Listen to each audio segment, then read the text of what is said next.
I've been working on environmental issues for the last 20 years. What I've realized is that it's not technology we're lacking, but the will to decide that sustainability can and should become our way of life. Back in 2005, while I was a student at Harvard, I tried to answer the question of why we weren't seeing the urgent action required to prevent climate catastrophe. After all, the science on human-induced climate change had been settled by the early 90s. I was convinced that the message was not being clearly heard. So I turned my attention to the media and explored different ways of engaging with the public through art, comedy, positive stories. And still, it felt frustratingly ineffective. Simply put, people were not listening.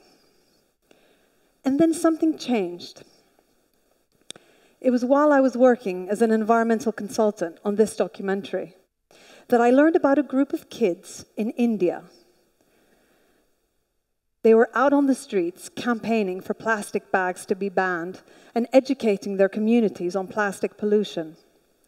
They were campaigning for a more sustainable world with the vigor and passion the task deserved. They embodied a true will to act. Now, I wasn't entirely sure what made this incredible group of youngsters so successful in being heard and bringing about change, but from then on, I focused on children. I write environmental children's books in which children save our planet. And I design experiential eco games where kids receive top-secret missions and become secret agents to save our world. A clandestine agency scours the face of the earth to find kids to come to its rescue because adults have failed. Education research tells us that the more senses we use, the better we become at learning. And play makes us use more senses. Through the nonprofit I founded, my team and I have one mission: to bring about a more sustainable future through the education and empowerment of kids. Now, what was interesting in my work with kids is that the energy felt completely different. When faced with the facts, they understood the urgency to act. And our planet does indeed need saving. Through our campaigns, our eco missions, we've trained over 100,000 kids across Greece. And kids had no problem rising to action when faced with the facts. They planned energy-saving campaigns at school, created vegetable gardens, planned old toy exchange bazaars, organized campaigns to save their local parks, cleaned them up, urged local shopkeepers to stop using plastic, carried out beach cleanups, forest cleanups, taking pride in the amount of rubbish collected. Not only did they change their own behavior, but they nagged or inspired their parents into action too, a ripple effect that's also documented by research. Kids were all about action. They relished the opportunity to save the planet. They thrived. And as I said, our planet does indeed need saving. We know that we're almost out of time to keep global temperatures from increasing by less than 1.5 degrees Celsius. We've placed incredible power in the hands of authoritarian leaders because we refuse to shake off our addiction to fossil fuels.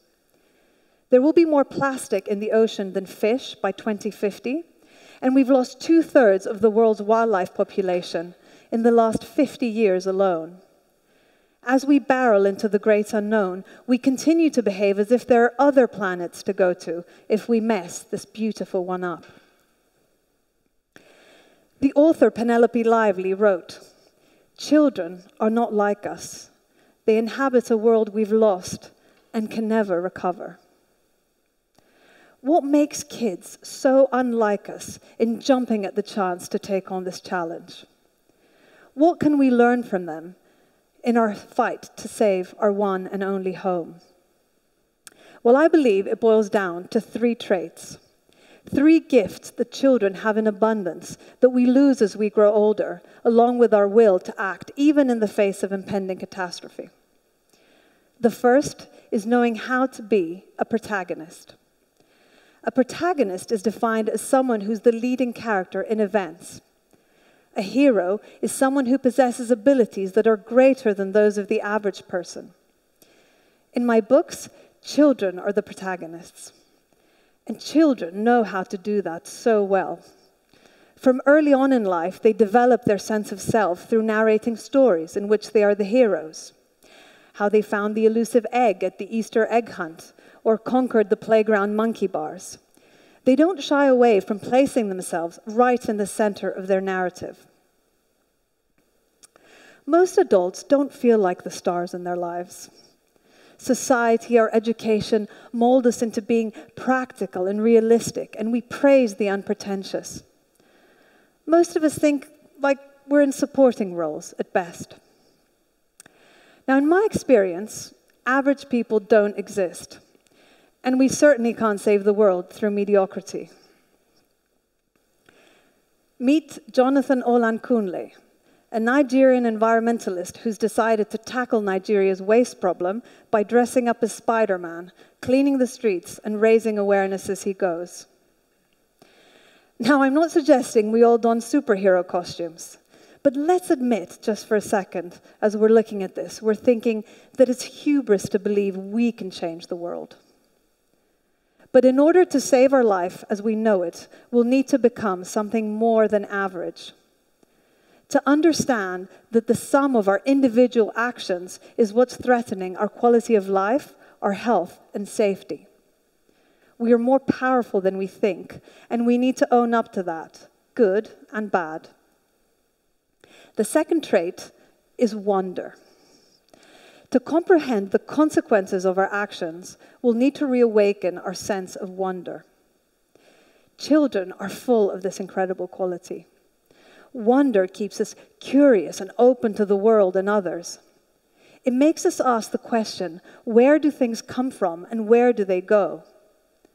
To understand the results of our actions on our fragile world, like the cost of consuming so much meat, the cost of fast fashion, or a single-use plastic bottle, we'll need to maintain our sense of wonder.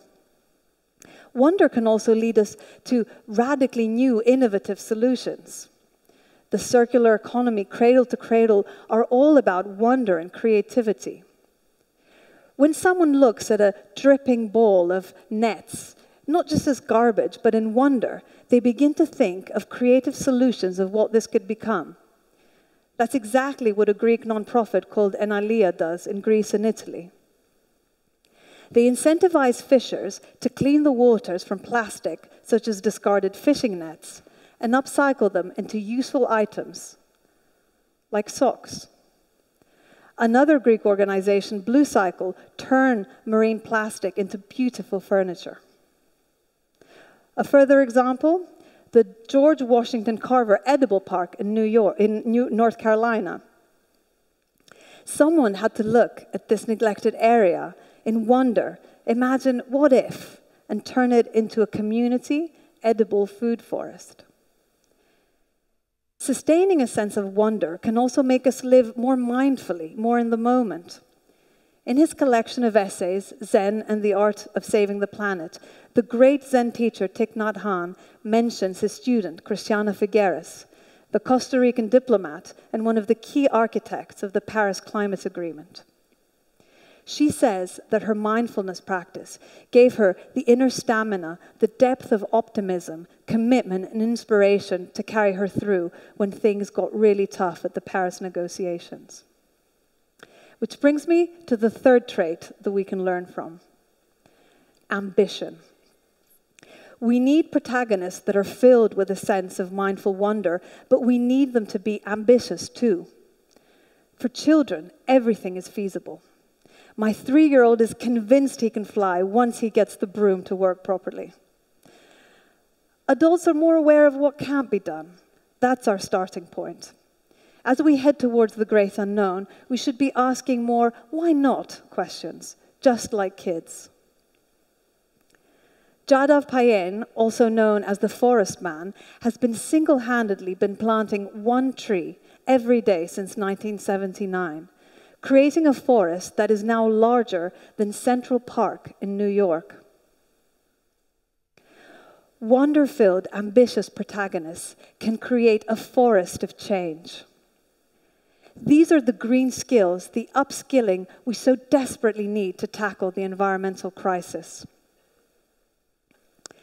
At the TED conference in California back in 2013, I was part of a TED Climate Change Challenge group, brainstorming solutions to the climate crisis.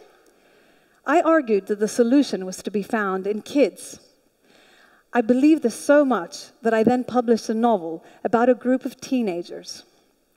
In it, they rallied hundreds of thousands of other kids through social media and protested outside a World Leaders Conference to demand climate action. At the time, that felt a little bit far-fetched, but writers can sometimes get away with these things. What this child accomplished was near impossible. What felt far-fetched in fiction met with inspired reality. In 2018, Greta Thunberg decided to stop going to school every Friday because of the climate crisis. Many followed, and a platform was created for active youth leaders to emerge. What followed was the largest climate protest the world has seen, with an estimated 4 million protesters in attendance.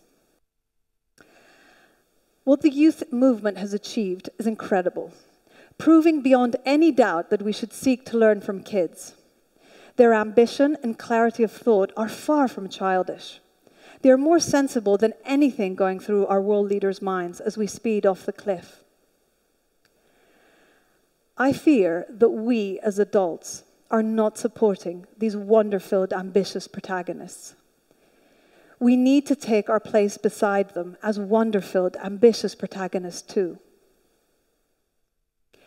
Now, the good news is that we all know how to do this. We are all kids. We just need to find our way back.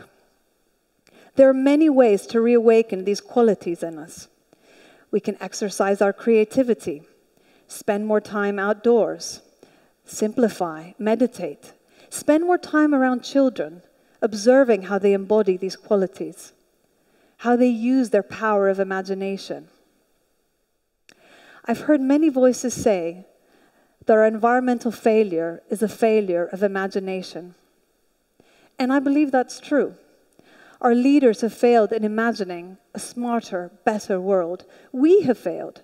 We talk about half measures, preventing this or that, paying more, insurance and survival, when this is all about living better. It's about living in a more safe, just, respectful world, one in which we're closer to nature and our food, consuming less of what makes us unhappy. How do we imagine a sustainable world?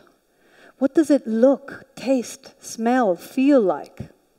Using all our senses not only makes us learn better, it makes us dream better too.